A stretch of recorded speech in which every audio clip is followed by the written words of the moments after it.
Well, good afternoon, Internet, and Mr. and Mrs. America, and all the ships at sea. I apologize that we're starting a little late today. We had a bit of a technical glitch. So thank you, everybody, for joining us. My name is Trigny. I am the Buzz Development Director here at BusyWeb. And today what we're going to be doing is going through a basics on how to grow your business through email and social. I'm going to help show you a framework for small business marketing that's going to help you recognize the various things you need to be thinking about as you develop your own marketing plans. Whoops, that went away, and I apologize. This is my first time. There we go. We're back. So it makes some sense to have some basic knowledge of what we're doing and how we're doing it. And so that's what we're going to be going over today. So once again, my name is Trigby. I'm the Buzz Development Director here at BusyWeb. You can reach me here at trigby@busyweb.com. You can also check out our Facebook page at facebook.com/busyweb. Also, I want to give a shout out to those SCORE members who are joining us. This presentation today is sponsored by SCORE here in Minnesota. If you don't have a SCORE mentor, I would really encourage you to do so. It's a great program. You can get free business mentorship at no cost to you, thus the term free. It's provided through the Small Business Administration, and it is truly a life-changing program. So if you want more information, check out score.org to sign up and get yourself a business mentor. So we're also sponsored today by Constant Contact. Constant Contact has a great set of tools that we recommend here at BusyWeb.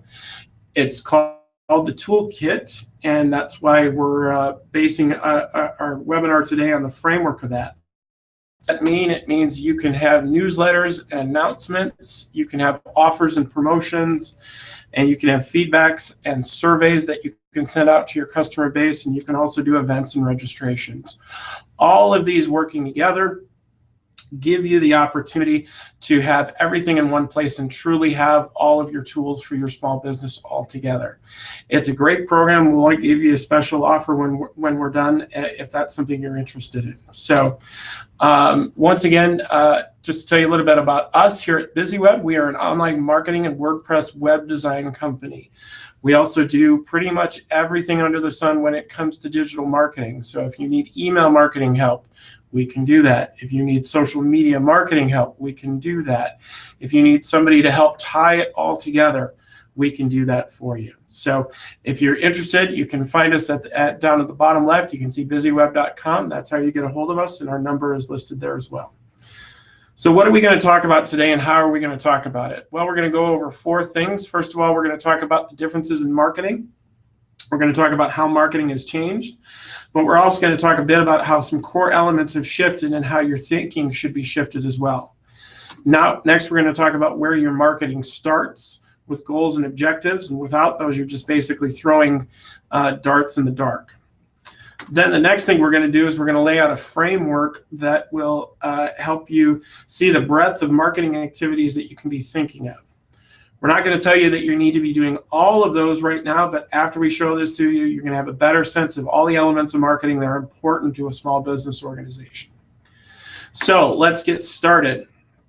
Let's talk about marketing today. So just a rhetorical question. How many people in the room are small businesses? Either you own one or you work for one. And how many of you work for nonprofit organizations on purpose? I mean, I see. Ideally, we all want to be profitable, but it takes some time, and it's a hard few years, but once you get there, it's really fantastic. So the goal of what we're going to do is we're going to talk about working with email and social together, and we're going to amplify those.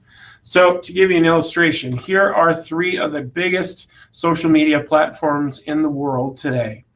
And the question I would pose to you is, have you looked at those today? Not everybody has, and not everybody has every single day. Similarly, how about Pinterest, Instagram, or YouTube? Have you looked at those today? Maybe yes, maybe no, but chances are good the one thing that you have looked at today is you have looked at your email. So based on that, we want to make sure that because most of the world has email, statistically speaking, 96% of the world does have an email address. Not everybody has a Pinterest account. So what we want to do is start with email, and we want to amplify into those other channels and have those other channels feedback. So we develop a nice little system that works out great. But to start with, we want to talk about what is marketing and what is the point of it. Typically, when I give this presentation, I ask you, have you driven by a billboard today? And if so, do you remember what it is? And chances are good the answer is no, unless you're looking out a window and staring at it. That's advertising. That's something that has a very low rate of return. But as small business owners, we want to make sure that our rate of return is much, much higher. To that end, we want to make sure that what we are doing is eliciting a physical response. We want somebody to do something, click here, share this, do this, show up at my store. And we also want to be able to measure what we do. Why do we want to measure what we do? Because we want to be able to say whether or not we are successful or not. Ultimately, if we're running a mile, we want to make sure that we are running the same mile as everybody else and that our results are comparable, so we know whether or not we're being successful or not. In the field of digital marketing, what exactly does that mean in terms of what is a measurable response? Well, it's somebody who clicks here, somebody who comes to the store or office to fulfill a particular reward, usually an offer, somebody who scheduled a session with you sometime, or somebody who's donated, or somebody who's just simply picked up the phone and called. Those are all tangible, measurable, physical responses that we can measure to make sure that we are getting people to do what we want them to do. Ultimately, the goal is we want people to buy from us, and we want those people to turn around and give us money, and we want to give them a great experience. So back in the day in your business school 101, what they teach you about a sales funnel is it should look like this. You spend a lot of time prospecting your clients, then you spend a little time converting them to real clients, and then you spend the least amount of your time keeping those clients and keeping those customers happy and continuing to buy from you. This is a pretty standard sales funnel. The fun part is, and the hard part to deal with today, is that it's completely out of date. Really what it looks like now is this. It's easier than ever to find and be found when you're looking for new customers. It's about the same as a difficulty as it was to convert those customers into clients, but it's more crucial than ever to keep those clients who have already purchased from us, we've already given a wow experience, and then make sure that they continue to come back, and they make sure that they tell other people about how great we are. So the change is fairly obvious, but it's really critical in terms of our time management. So to that end, when we're working in digital formats, we want to make sure that our new best friends are forward and share. Every single time that we we promote ourselves to our customer base, we want to give those customers a megaphone that they can turn around and tell other people about us. Make it very, very easy to share. Now, this is an email that got sent out, and you can see this is what a share button looks like. So what this means is that anybody who got that email, if they wanted to share it with their Facebook page, would just have to click that Facebook icon. So it's critically important. Now let's talk a little bit about why. Let's talk about engagement marketing, how it helps grow your business and gives you the ability to nurture relationships while reaching more people in a really authentic way, where you're truly just yourself. And if you can master this, you will see growth. My grandmother is 102, and before she went into assisted living, every night she would go out in her backyard, and her neighbor Arlene Boyle and her would talk about what happened during their day. They'd talk about the new hairstyles coming out of the beauty shop. They talk about how the butcher is shaving the ham just a little too carefully these days, and basically have shared experiences. That was a one-to-one relationship between my grandmother and her neighbor. And we want to do the same kind of thing, but we want to amplify it into a larger discussion, because the opportunity to use digital marketing to touch a lot of people, we still want to have that basic relationship, but we want to grow it. So what we want to do is continue to have one-on-one relationships with people through these channels of Facebook, Twitter, Pinterest, or even email marketing. But we want to amplify it because we're not talking to just one person. We're talking to many, many people at once.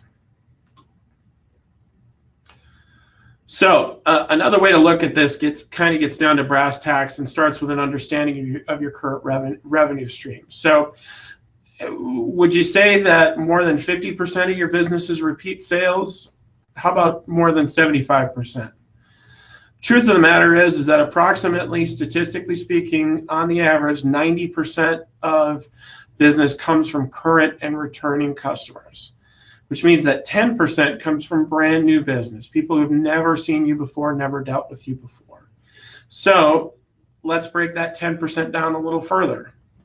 So if 10% of your overall business is going to come from that, where does that new business come from? Well, 90% of it, by and large, comes from word of mouth, either through your customers telling other people, you meeting new people, and giving those people the opportunity to work with you and kick the tires a little. And then 10% comes from brand new prospects, people you pick up the phone and you cold call, people who you've never talked to before.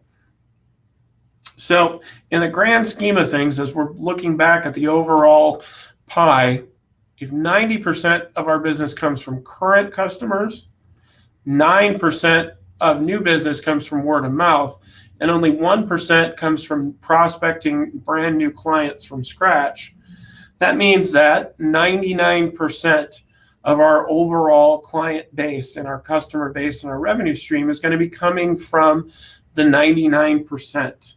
And that 99% is what we want to do. And we want to focus on them because it's going to accelerate your repeat business from your current customers, create raving fans, and accelerate your ability to handle that 1%. So there is no substitute for good old-fashioned prospecting, but hopefully the strategies that we'll talk about today are going to make it a little easier for you.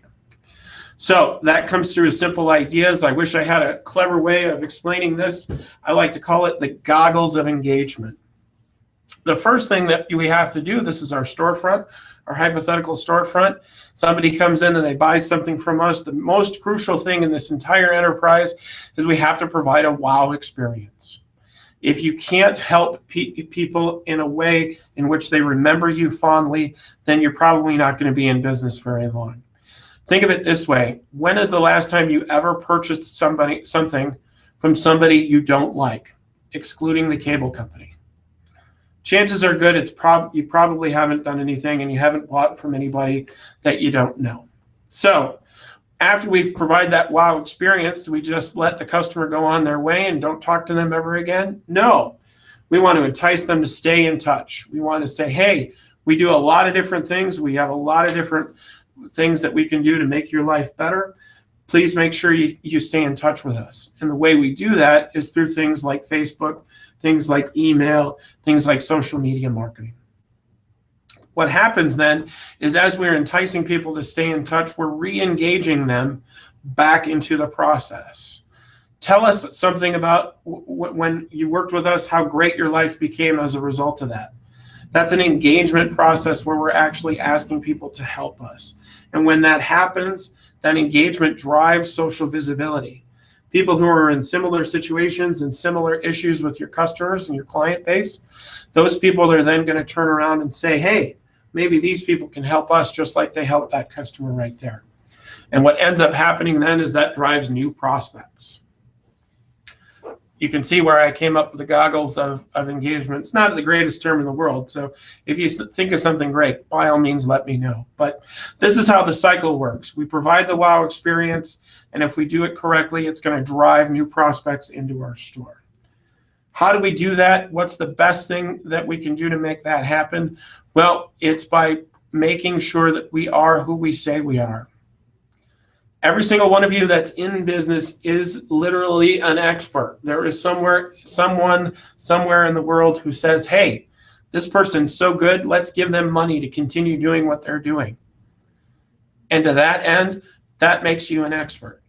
And people like you, and people want to buy from you. Remember when I told you about the cable company? Nobody buys from people they don't like. So the best thing you can do is just be yourself.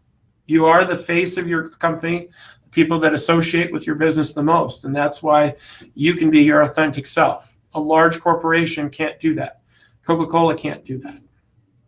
So let's talk about some of the ways you leverage that advantage and how to take some of the mystery out of online strategies and how social media can help you grow your business.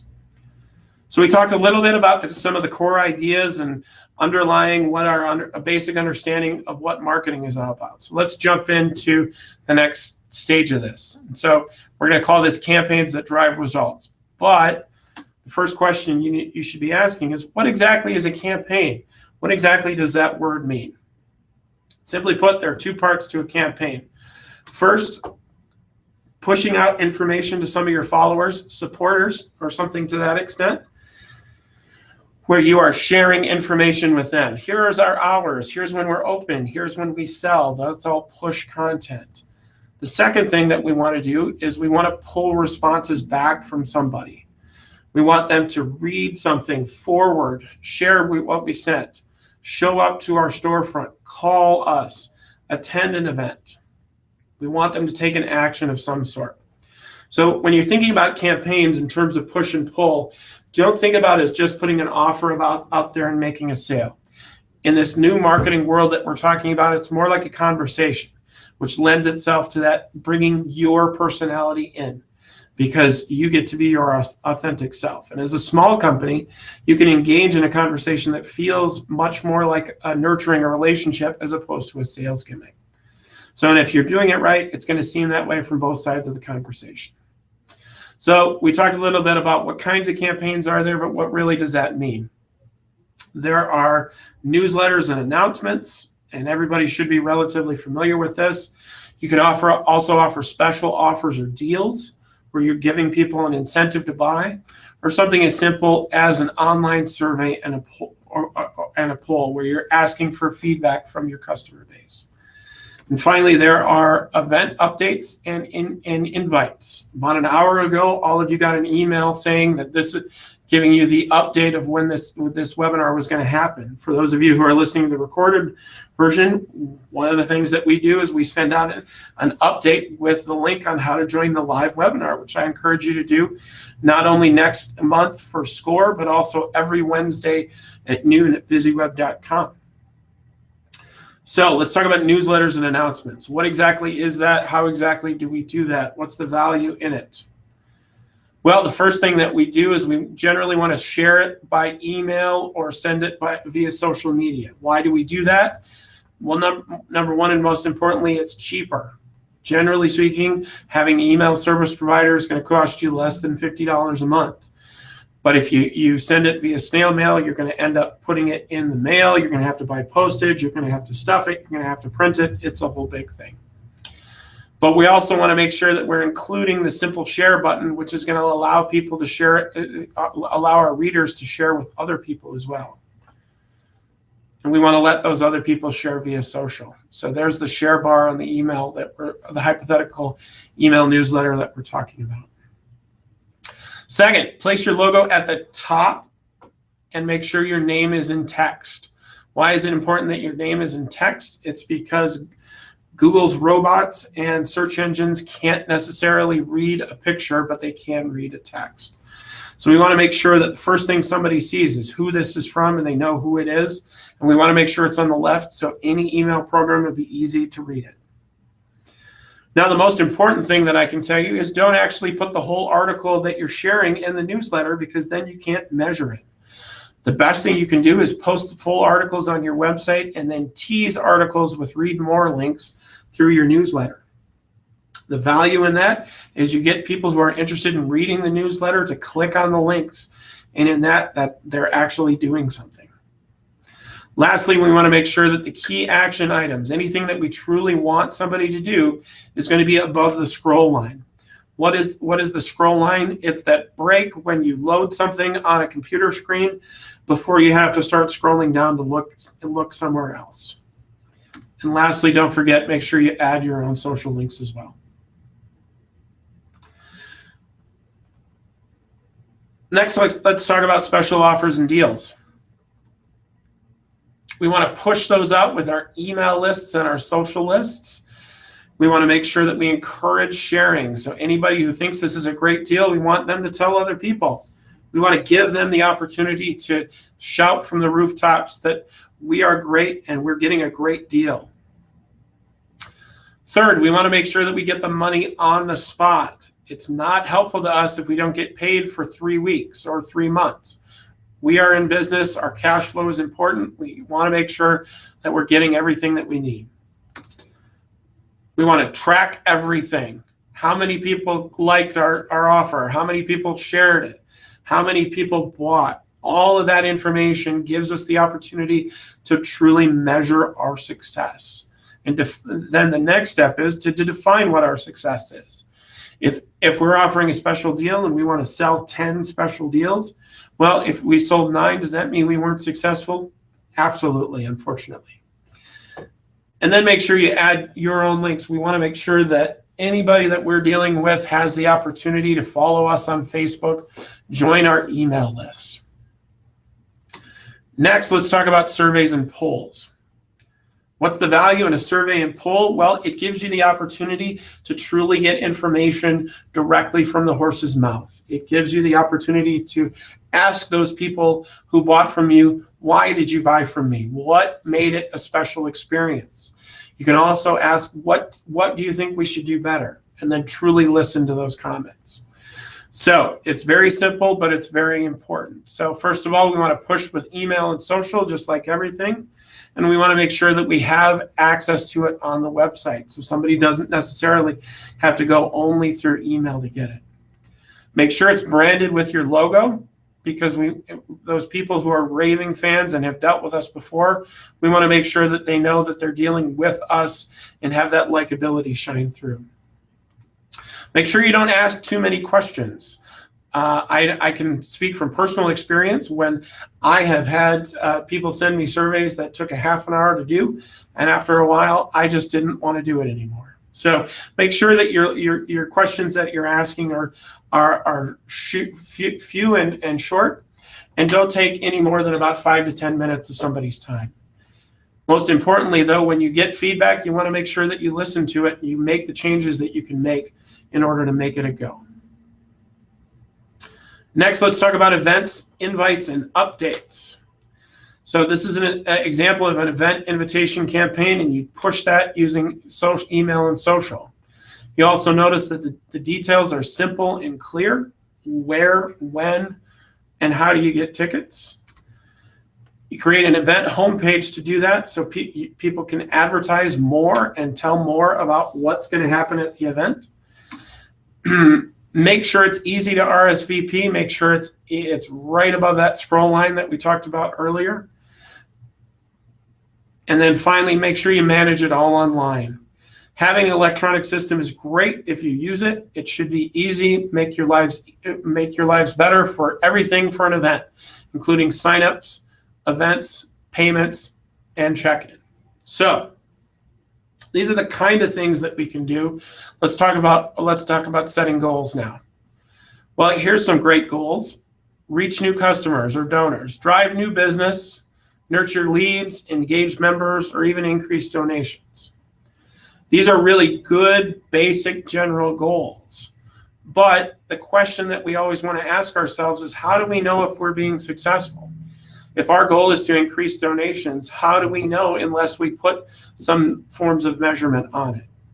So when we're setting up our goals, we want to get specific with objectives. We want to drive donations this month. We want to deliver content to trade show leads. That's a finite thing that we know when we're done. Or finally, fill seats on a Sunday. If you own a restaurant, Sunday's a slow night. Getting more people to come on a Sunday is a great specific objective goal.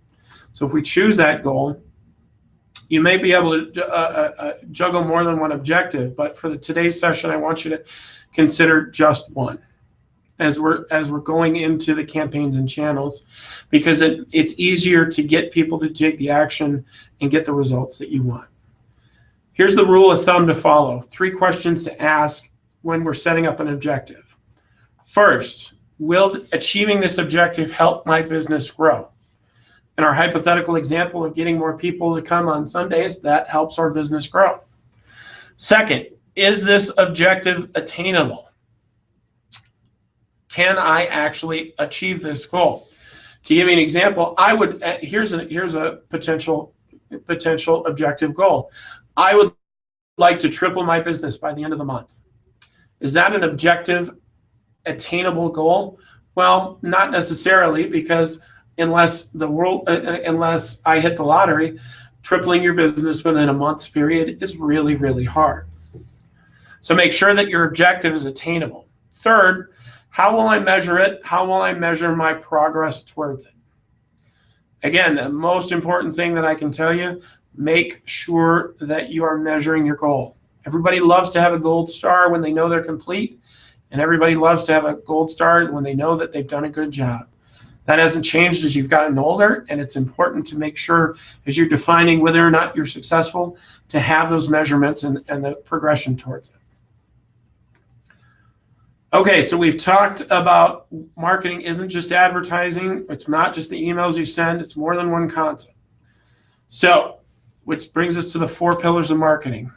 The nice thing about Constant Contact, which is why we recommend it here at BusyWeb, is they have a product called the Toolkit, which gives you one place, one login, gives you the opportunity to do all the marketing campaigns that you need.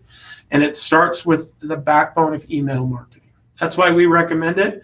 We think it's a great program, and it's very reasonable for small business owners. But if you want to go from scratch, start where you are and where your customers and your relationships are. Chances are good that most of your customers will find you on a website, they will have email, and more than likely, they're going to have a Facebook page. The next thing, you might want to ask your customers and get feedback if they have a Twitter page. Or do they read your blog? Or would they appreciate getting a coupon? Or do they like having email marketing? Do they use scan codes? Or would they like to come to an event? Ultimately, you can see as we started with just the computer, it billows out from there like dropping a pebble in the water. But to start with, even as we add more and more things to this, it starts with one drop in the bucket, which is email and social. So what's my first steps? Trig V, how do I do this? How do I accomplish this? First thing you need to do, get your contact list together. It doesn't matter how big or how small it is. All of you know somebody. All of you have dealt with somebody who's worked with you before. Even if it's just a few people, those are 5 raving fans. Even if it's your mom, it's a raving fan. Send those people an email campaign every single month to engage them to continue to do business with you.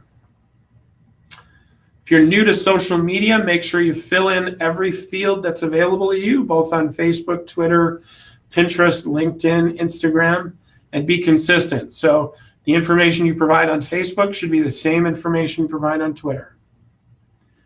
Add some starter content with some FAQs about who you are and some pictures. Again, this is an opportunity to be your authentic self.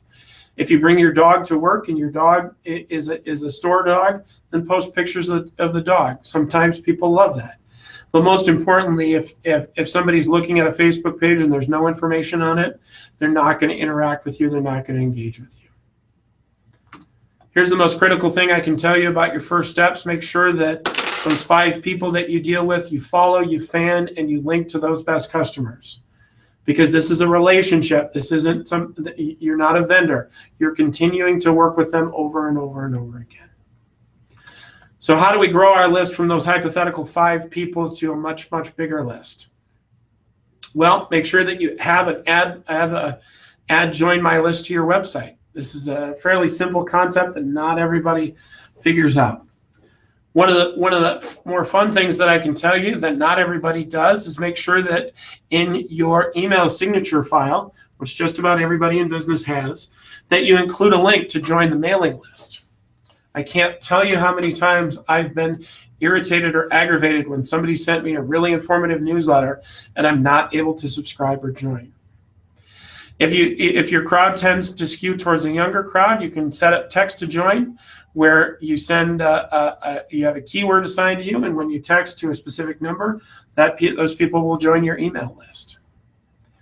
And when you integrate with social media, so Constant Contact also provides some really neat tools that automatically add a Join My List app to your Facebook page. It's very simple to do, take you about 5 minutes, and it's included in the toolkit. That's why we recommend it at BusyWeb. Finally, if you've got a physical store, have a list to join our mailing list. Nobody will do it unless you ask, so the best thing you can do is just ask.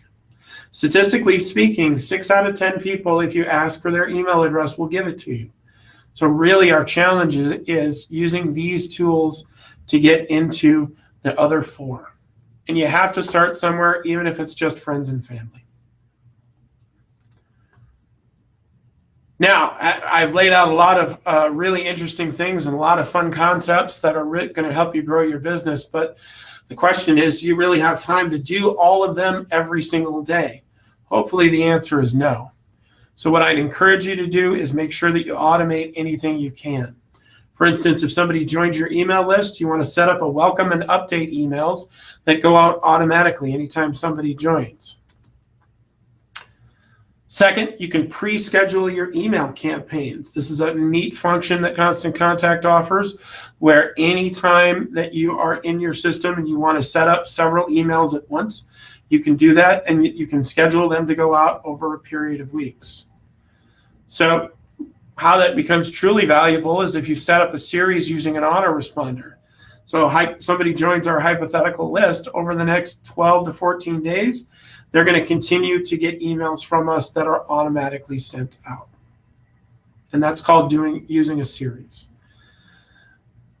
Well, that's all fine and good when it comes to email, but how about for social engagement and actually listening to people online? There are 2 tools that we recommend. Both of them are free or relatively inexpensive. The first one is Hootsuite, HOOTSUITE.com. It's a great tool that can help you schedule and automate a lot of your social engagement across several different platforms all at once. Another great tool is called Me Suite, similar functionality to Hootsuite.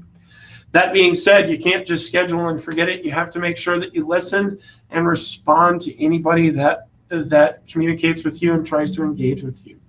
The worst thing in the world you can do is let somebody twist in the wind and not respond to them. If somebody called you on the phone, you wouldn't do it. You shouldn't do it on social media. Now, the great thing here is we don't always have to provide a brand new content every single time, all the time. We can repurpose things. So here's an example. This is a press release that was written by the Boys and Girls Club. They sent it to the press. The next thing they did is they posted it on their website. The next thing they did is they added it to an email that they sent out to their list. Next, they tweeted it and a link to it that pushed people back to their website. They also included it on their Facebook page. So what we're doing here is we're using one piece of content in various different places to amplify our audience. Think of the social media as a megaphone that you're speaking out of. One more thing before we move on that I want you to keep in mind. Here's a scary statistic. Out of the 6 billion people on the planet, 4.8 billion people have a smartphone. Why is that a scary statistic? Because 4.2 billion people own a toothbrush. So we can be humorous and say, well, somewhere in the world there are 600,000 people who have iPhones with smelly breath. But ultimately, the important thing to consider is that over 50% of all internet traffic happens on a mobile device. So no matter how clever your creative is, how beautiful it is, how pithy your words are, at the end of the day, over half of your audience is going to be reading it on a 3.5-inch screen, or 4-inch if you got the new iPhone. So how do we combat that? It's a simple formula: less is more. Don't use a lot of words if you don't have to. Don't use a lot of pictures if you don't have to. Simple is better. Authentic is best. Okay, so back to the show. Let's talk a little bit about measurement. If you're not measuring what you're doing, you're truly not marketing. Remember earlier I told you about the billboard that you drove by today and asked what it is. If you're not knowing how people are going to interact with you and how those people are going to turn around and work with you and defining what your degrees of success are. You're just advertising, you're not marketing. So here's a couple examples of some email marketing that we've done. You can see here that in this hypothetical email scenario, 427 emails were sent, 38% of the people who got them opened it, and then 37% of those people actually did something. That's a pretty good rate of return. Generally, open rates should be about 25%, and then a click-through rate should be about 10%. So having something that high truly will be able to tell you that you are being successful. Similarly, when you are using an email service provider like Constant Contact, you can figure out why you got bounced emails. Was it because the address isn't there, the person's on vacation, or another reason? Having that information will let you know whether or not you need to take people off your list. And you can even compare emails from years past. You can give an overall idea of what your aggregate statistical analyses are. And it looks kind of like this. How many campaigns have I sent? How much revenue have I made? How many new contacts I have? So ultimately, having an email service provider like Constant Contact gives you the great opportunity to have all these automated tools for you. It really gives you a lot of information that you can then turn around and make really smart decisions based on. Small business marketing isn't just looking good, although that is important. The colors should match your colors when you're doing in your social presences and also your email marketing.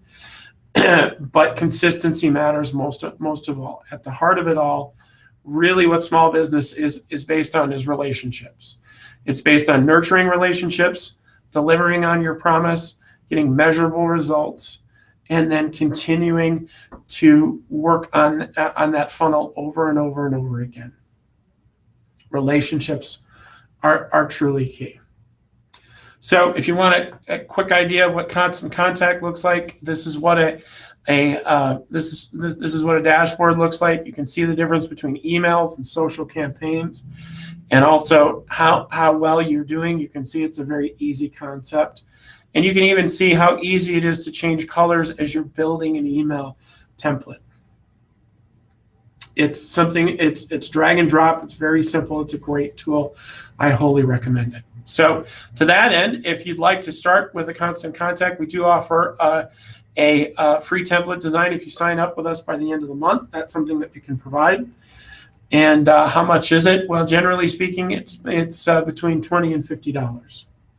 And here's the functionality that changes across the board. So in wrapping up, just wanted to remind you about BusyWeb, what we do. We do web design, we host websites, we do online marketing, and we do these webinars once a week, every Wednesday at noon. I'd encourage every single one of you to join. It's a lot of great information, a lot of great topics. I would encourage you to join our mailing list so that you can hear more about it. You can see that today's webinar is on the list. Next Tuesday, I'll be giving a similar presentation in Brainerd, Minnesota. I encourage you, if you're in the area, to come join up. Finally, one of the things that we offer are anybody who asks really is a buzz report. A buzz report gives you an audit of what your social channels look like, what you're doing well, what you're doing better, and also what your website does well and what your website is doing better. What your website can do better. This is something that we offer for free, and I'd encourage you to go to busyweb.com/buzz to sign up for one if you'd like one. So that's our show today. Thank you so much for joining us. Again, I apologize for the errors to start with. If you need to get a hold of us, you can find us at busyweb.com, and I really appreciate your time, and we'll see you next week in our next Busy webinar.